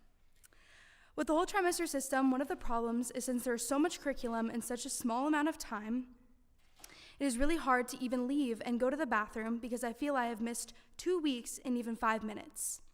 There is such a short amount of time to learn. For instance, I was in human anatomy. We take 1 week to learn a whole body system, and then the week ends with a quiz, and same with math. So we have 4 days to learn about one topic, and then at the end of that week, we have a quiz. As a slow learner, I can't imagine how hard it is for the kids who have a hard time learning as it is. In math, I don't even feel I could tell you what I learned from a day-to-day basis because we are learning 5 different equations at the same time. My next piece is a lot of what we're supposed to learn in school is not just academic, but is also social. You learn how to talk to people, work with difficult peers, and get used to overall social environments. In trimesters, you have 12 to 13 weeks to get acclimated with new teachers and classmates.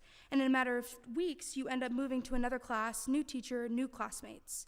I guarantee that any of you guys on the board could tell me at least one teacher that you have had throughout your high school experience that you can remember to this day, that have left such a huge impact on you that you'll never forget. But with the trimesters, you may have a teacher, you love them, and have to leave and can't request to be in their class again. The WPT rule is that if you aren't my teacher currently, I can't even be scheduled into your class because teachers then have to help new students. My last concern is with APEX. My understanding is APEX is a remediation program that allows students to retake a failed course and an opportunity to make up the credit. This program is done through an online course with different modules that take you through the whole course of whatever class you are trying to make up. Around 25 students, all taking different courses, are in a classroom with one teacher to monitor their progress. This environment didn't create the feeling of being able to ask for individual help. I don't feel like I learned anything. It seems like the school only cares about the A through G ready, and not about actually obtaining the curriculum I'm supposed to learn. In my experience, I retook Integrative Math 2A at the same time I was taking Integrative Math 3A. So my first period was that Integrative Math 3A, and my fourth period was the APEX class. I retained absolutely nothing from my APEX class. The concern I have with this is I have a future goal to become a nurse. And basic algebra is extremely important for nursing, yet I took a course, I failed it, and retook it online and was left with absolutely no mastery of algebra. Instead of being thrown in a classroom with a computer, I would much rather have a teacher who actually taught the lessons. That would have been so much better. As a school board, I urge you to reevaluate the trimester system because it deserves pace of instruction, social and emotional relationships with teachers and peers, and creates a need for a failed. Thank you, Ms. Addy.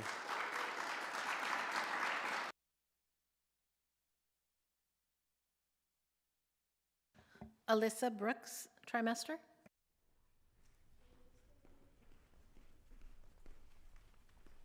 Good afternoon. My name is Alyssa, and I'm a senior with an IEP as well as a student athlete.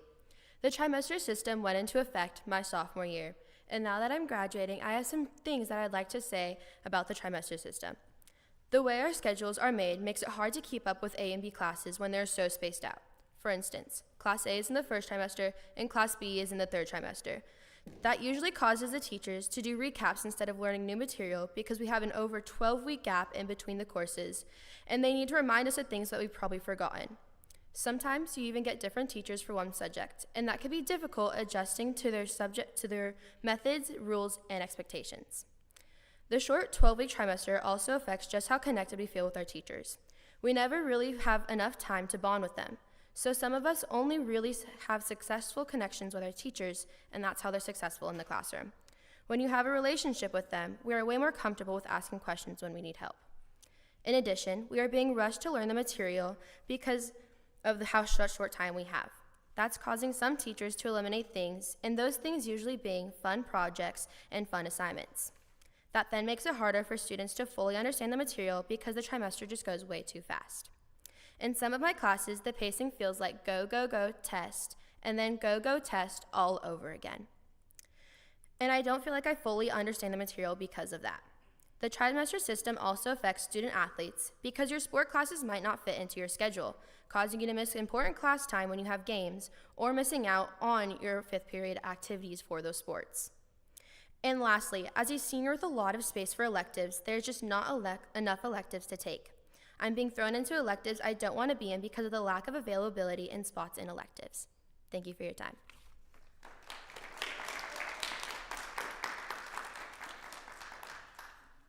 Our last speaker is Erica Stein.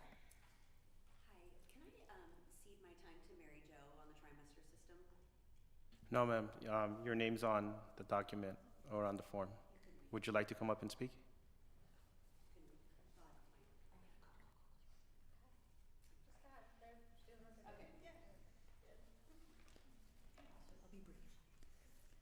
Good afternoon. All right. Thank you for hearing us today. I'll be brief. We have a swim meet that we're late to already. So, my name is Erica Stein, and I have two kids. Wrong glasses, sorry. I have two kids attending Fallbrook High School. My son, who is a senior, and my niece, Addison. You just heard her.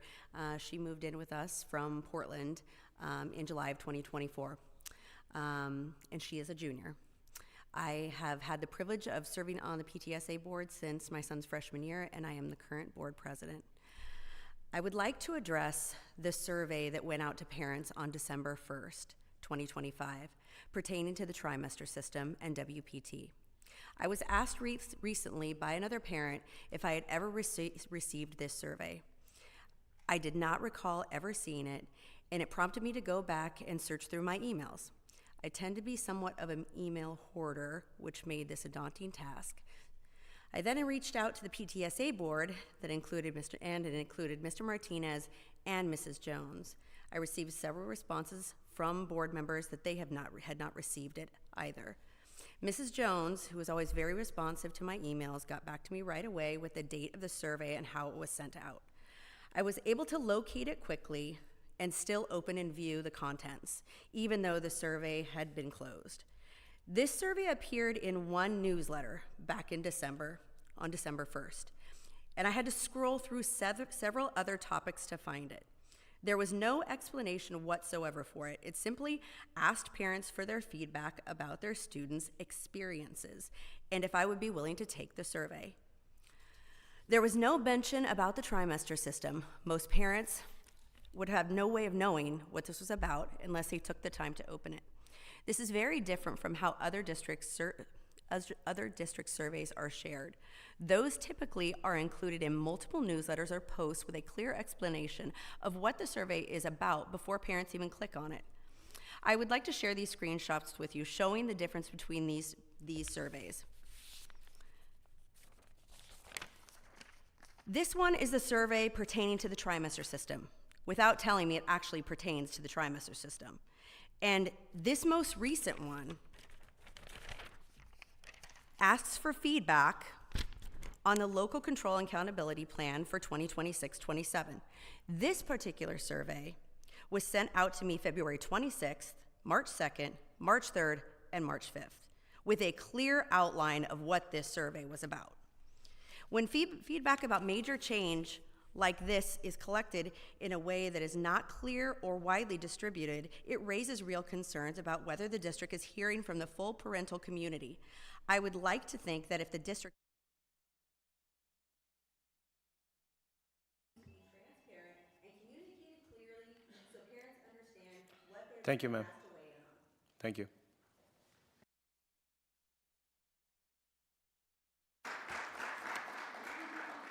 Ms. Stein, could we have those screenshots so that I can make copies for the board? Thank you.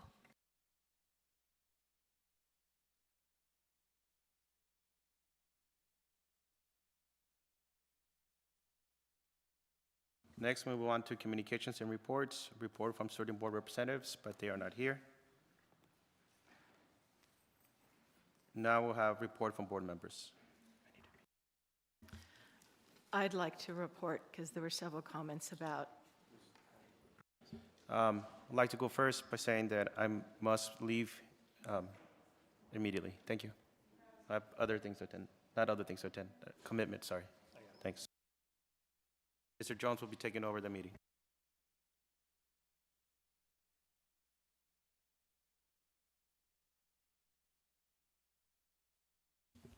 Thank you, Oscar. I'm glad you were able to stay for that. Okay, continuing, board comments. Donna, you'd like to go first? Yeah, I did want to comment, and unfortunately everybody has left, but I apologize for Wednesday. The meeting was canceled because of me. I've had some serious health issues and was hospitalized twice and just was not in a condition to come, and 2 of our firefighters already had commitments that night, so we just didn't have a quorum.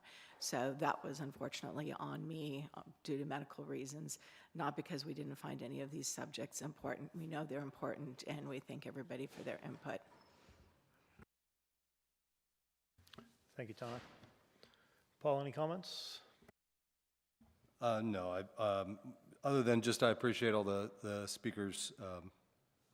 I think I'll save the rest of mine for the organizational matters. All right, thank you. I have no comment, so thank you. Okay, moving on, I believe now we have comments from superintendent.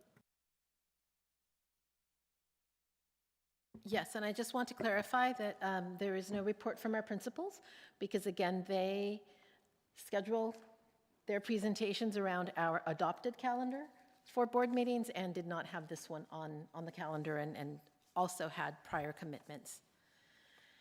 So I wanted to talk about the Community Engagement Initiative, CEI, which our CBO mentioned a couple of times in her financial report.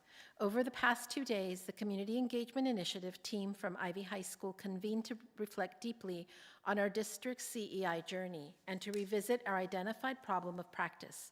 These sessions served as an opportunity to assess our progress, examine the impact of our work, and collaboratively determine ways to scale effective practices across the district while at the same time learning from other schools in cohorts 5 and 6 throughout the state.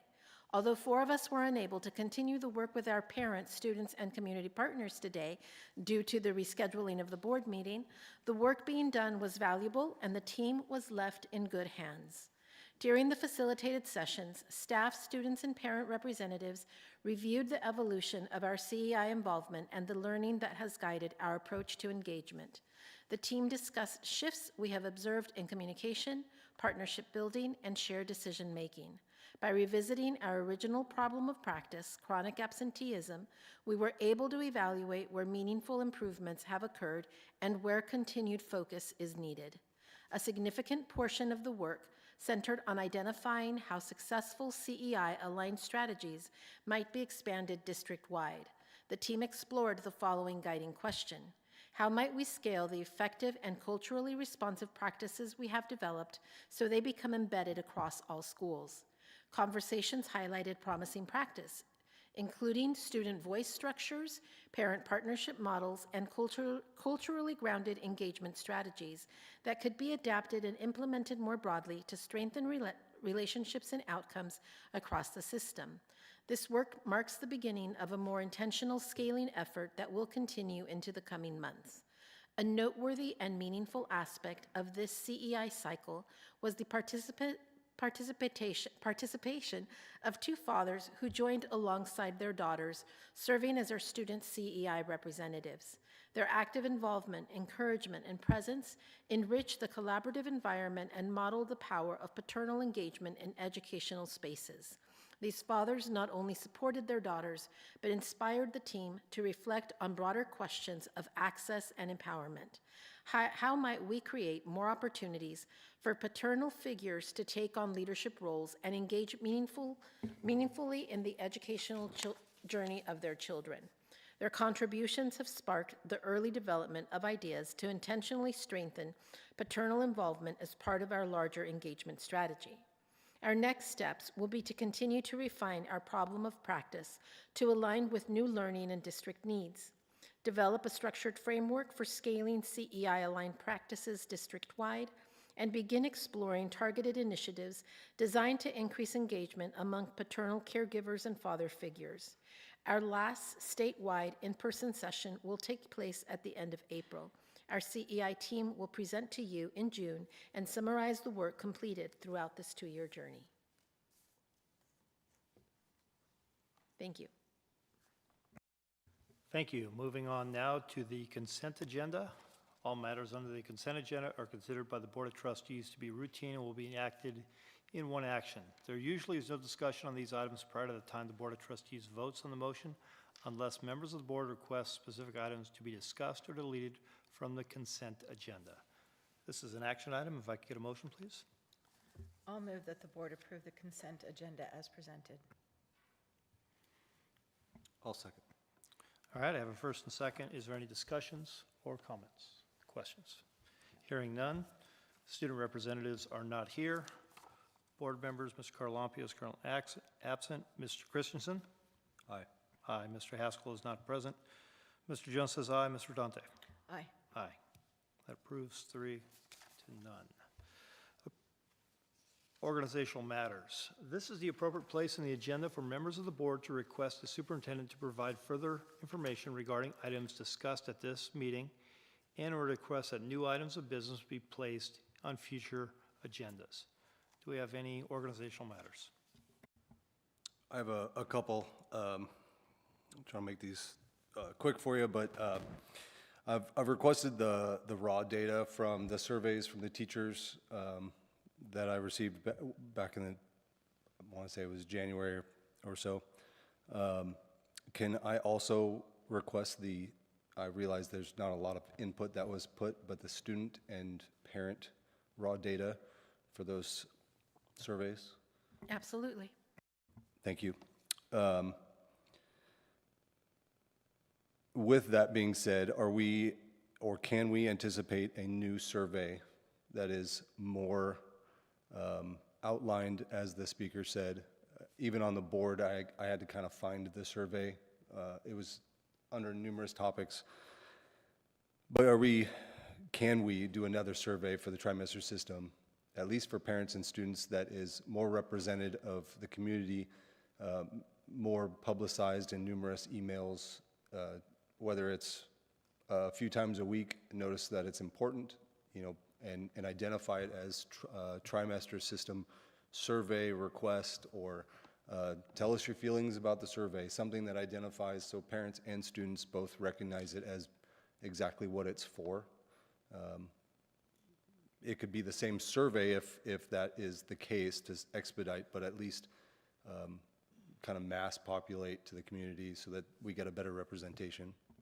We can create a different survey for students and parents, and it probably will not go out as a thought exchange, but as a Google form, because with thought exchange, we have no way of controlling if somebody takes a survey more than once, and that's something that we would like to consider. Some of the feedback that came back from our students as far as survey taking in general, but with this particular survey, and with others that we're creating that will be rolled out in the near future, is that they would prefer not to have to take it during Warrior Pride time, because sometimes there's pressure from the adults on that survey. So we will roll it out, not as a WPT activity. We didn't do this one as a WPT activity, but it will be publicized to students and parents alike. Thank you for that. One of the speakers brought up something about the success rates that we've kind of touted on. Is there a way to break down some of our success in testing results without remedial training or APEX influence, to show like a specific grade based on finishing the trimester system, this is where you're at, and having those results without having them retaking a course through APEX or remedial training, to show what has been changed from that? Does that make sense? I'm trying to make sense of it. So what you are asking is not for any state data, because that is limited to one grade and does not take into account the courses that students are enrolled in. But you're looking at site level data for grades? Correct. Okay. We could do grades, we could do benchmarks as well, and bring that to you. I know that we're in the middle of LCAP, so would the May board meeting be acceptable? That would be acceptable. I'm just curious what those benchmarks, if we can, do we have benchmarks from previous semester?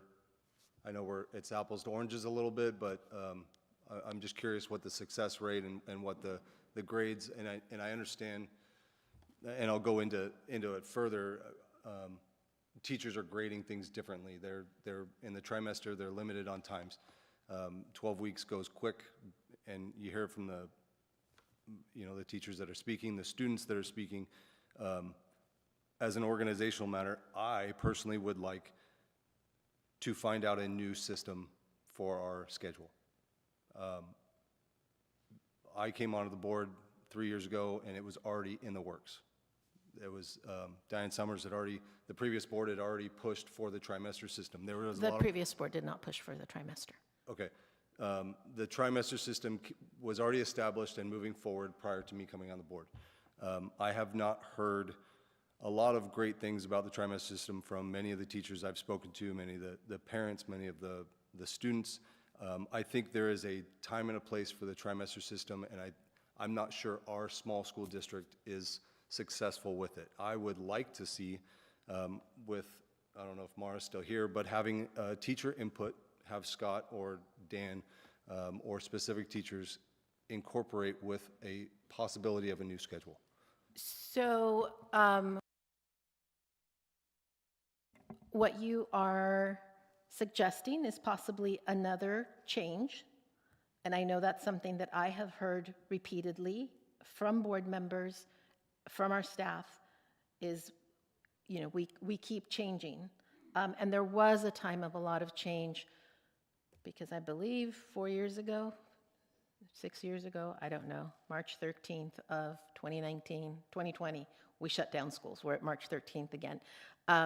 That was a lot of change in the models of what it would look like to come back.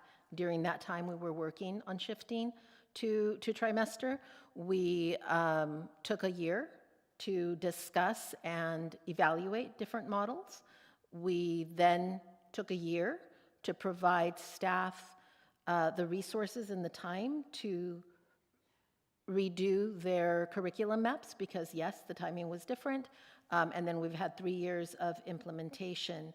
So the suggestion is to do another shift, and the suggestion of having a teacher team is merely a suggestion. That is administrative prerogative, and obviously we did that before, and here we are today. Yeah, what I'm stating is in 3 years of a trimester system, I'm hearing from teachers, students, parents, that the success of the trimester system is, they're not happy with it for various reasons. I think we are now starting to debate it, so. I don't want to debate. I'm just understand. asking. So I would like organizational matters, and you've brought up several, and I think they're good. So what is your organizational matter? My organizational matter is to identify what options do we have if trimester system does not work for teachers, students, parents, for various reasons. What are our options to changing a schedule that, and I say a suggestion, yes, the teachers can be incorporated with their point of view, but my suggestion is use their input for what works for them in the classroom, for their students, for better success, like Scott mentioned. So my organizational matter is, what can we come up, a alternative schedule, options, and it could be A, B, C, and D. I'm just asking for options of So- what would change, and I'm not saying change next week, but change to identify a better schedule that works for the greater good of students and teachers. So that is difficult to do because without implementing the schedule, we don't know the full impact of that schedule. However, I think that by the April board meeting, we can definitely present all, or not all, but many or the more popular options to alternative schedules that are available, because I think the board would first have to familiarize themselves with those. And I've said it before, and I've shared the data. Semester no longer works for students. So that would not be an option. And I don't know the inner workings. I'm just asking for the option, and I get that but it's familiarize ourselves with the options of schedules. I think that is where we would begin, is to show the board what the different options were, show the board what the options were at the time that we first started discussing this, because quite frankly, trimester wasn't one of those options that was recommended by a teacher. But we will. I in would just like to April- get the organizational matters clarified. So in April, we will bring a presentation about the different alternative schedules, not the traditional semester schedule, that are being used throughout San Diego County and other parts of California. Start there? That's a great start. Okay, we can do that. Can I follow up that you had discussed doing student surveys and also separate familial surveys?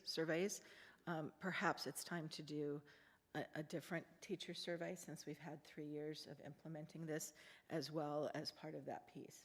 That was the survey that was discussed today. That one was done. That one is done, okay.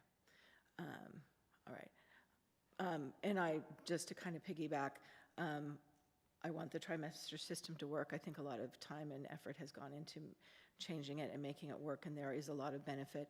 But I also do know at Bonsall High School, where my husband teaches, they're in the process of re-looking at their schedule as well. So sometimes it just may be time to do that.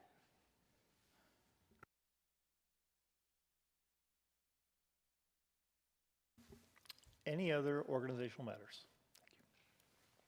Thank you. And sorry I had to do that. I just kind of want to keep us organized, so I appreciate that. Date and time of the next meeting. The next regular meeting of the Board of Trustees will be held on Wednesday, April 15th, 2026 at 4:30 here at the Fallbrook High School Library. We are now going to go back into closed session. Possible topics to include employee discipline, dismissal and release, Government Section Code 54957, conference with legal counseling pending litigation, Government Section Code 54956.9D1, conference with legal counsel anticipated litigation of significant exposure, Government Section Code 54956.9D2, District Negotiator Elsa Garza Gonzalez, Superintendent, employee organizations, FHSTA and SEIU, unrepresented employees, classified management, certificated management, and confidential employees. D would be superintendent employee contract, and the last one would be chief business officer, CBO employee contract. So we're now going to go back into closed session. Thank you.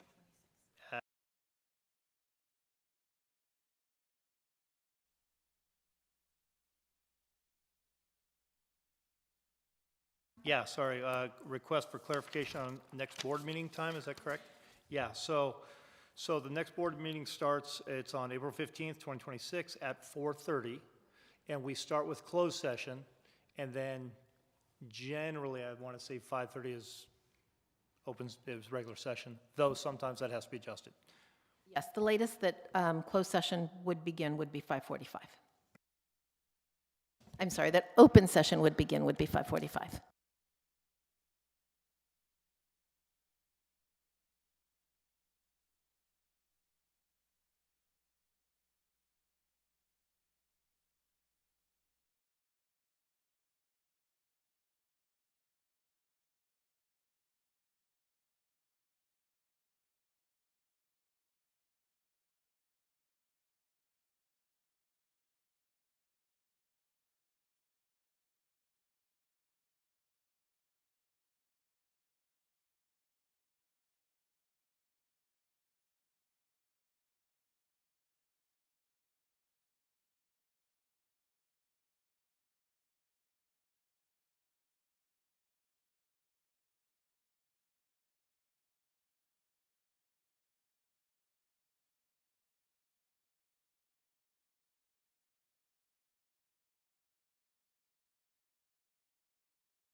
Report from closed session at 4:57.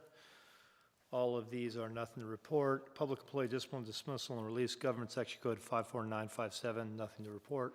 Conference with legal counsel, pending litigation, Government Section Code 54956.9D1, nothing to report. Conference with legal counsel, anticipated litigation with significant exposure to litigation. Pursuant to Government Section Code 54956.9D2, nothing to report. Conference with labor negotiations, Government Section Code 54957.6. District Negotiator Ilsa Garza Gonzalez, Superintendent, Employee Organizations, FHSTA and SEIU, and unrepresented employees, classified management, certificated management, and confidential employees, nothing to report.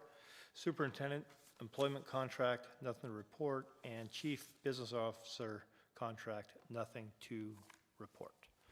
There being no further business to come before the board, the regular board meeting for March 13th, 2026 was adjourned at